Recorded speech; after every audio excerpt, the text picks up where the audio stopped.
the motivation myth that's keeping you stuck, and why you keep starting Monday, falling off by Wednesday, and hating yourself by Friday.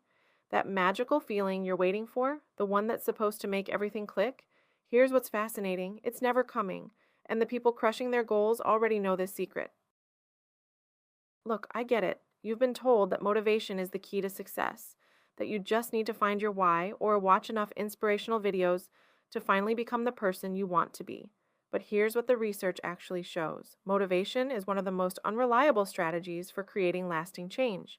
Today, we're breaking down the science backed alternatives that actually work, the strategies that high performers use when they don't feel like showing up. And number seven, it completely flipped my understanding of how our brains actually create action.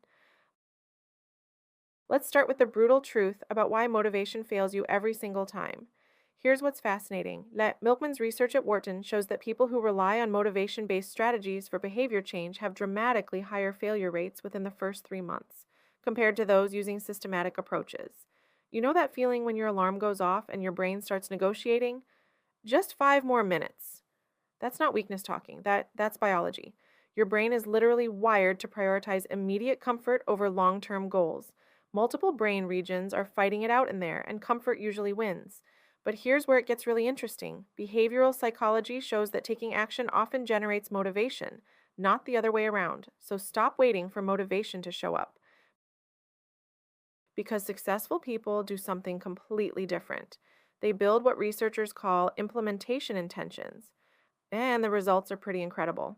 Dr. Peter Gollwitzer's landmark studies at NYU found that people who use if-then planning are 2 to 3 times more likely to achieve their goals compared to those who rely on good intentions alone. Instead of saying, "I'll work out when I feel motivated," they get specific. "I will put on my workout clothes immediately after I brush my teeth." Your brain loves clarity and absolutely hates vague promises. When you create an if-then plan, you're basically programming your prefrontal cortex to bypass motivation entirely. It becomes as automatic as brushing your teeth. Speaking of automatic behaviors, this is where Dr. BJ Fogg from Stanford reveals a counterintuitive finding that changes everything. His research found that people who start with ridiculously small actions are dramatically more likely to maintain their habits long term. We're talking 2 push-ups, not 20. 1 page, not 1 chapter. Most people don't realize that your brain's reward system gets activated by completion, not by the size of the task. When you do those 2 push-ups, your brain releases dopamine and thinks, "Hey, we're the kind of person who exercises." That identity shift is more powerful than any motivational speech you'll ever hear. But if you think that's clever, wait until you hear about the environment hack that most people completely ignore. Dr. Wendy Wood's research, published in the Journal of Personality and Social Psychology, 2002, reveals that 43% of our daily actions are triggered by environmental cues, not conscious decisions. Think about that. Nearly half of what you do is automatic. If you've ever wondered why you automatically reach for your phone when you see it, that's your environment voting for distraction. But here's the thing: you can make it vote for your goals instead. Put the book on your pillow, hide the cookies. Put apples at eye level. Wood's studies show that people who restructure their environment are dramatically more successful than those relying on willpower alone. Your environment is constantly casting votes. Make sure they're in your favor. And speaking of clever psychological tricks, here's something that'll blow your mind. Those naturally motivated people, they're actually using a hack called temptation bundling. Behavioral economists found that when you pair something you need to do with something you want to do, you significantly increase your follow-through. Listen to your favorite podcast only while doing chores. Watch Netflix only while on the treadmill. Your brain starts associating the necessary task with pleasure, creating what researchers call a want instead of a should. You're literally hacking your own reward system. But here's what peak performers really understand. They work with their biology, not against it.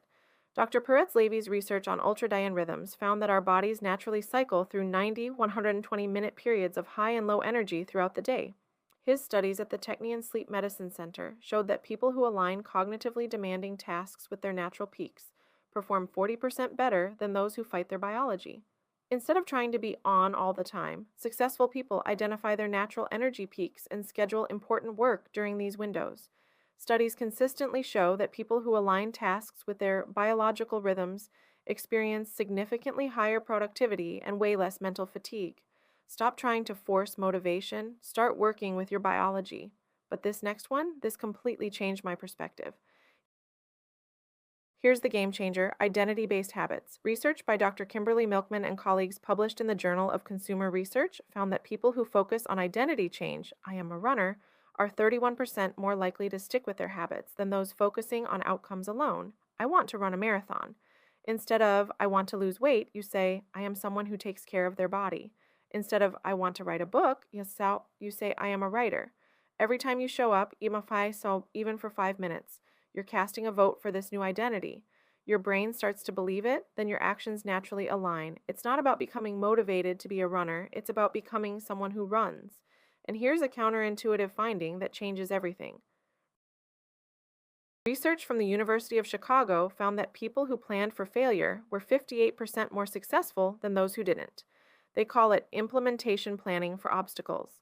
Before starting any new habit, ask yourself, what's most likely to derail me? Then create a specific plan. If I'm too tired to work out, I'll do 5 jumping jacks. If I don't have time to meditate for 20 minutes, I'll do 3 deep breaths. This isn't pessimistic, it's strategic. You're removing the decision fatigue that kills most people's progress. Speaking of accountability, let's bust the accountability myth. Most people think they need someone else to hold them accountable. But recent Harvard Business School research suggests something surprising.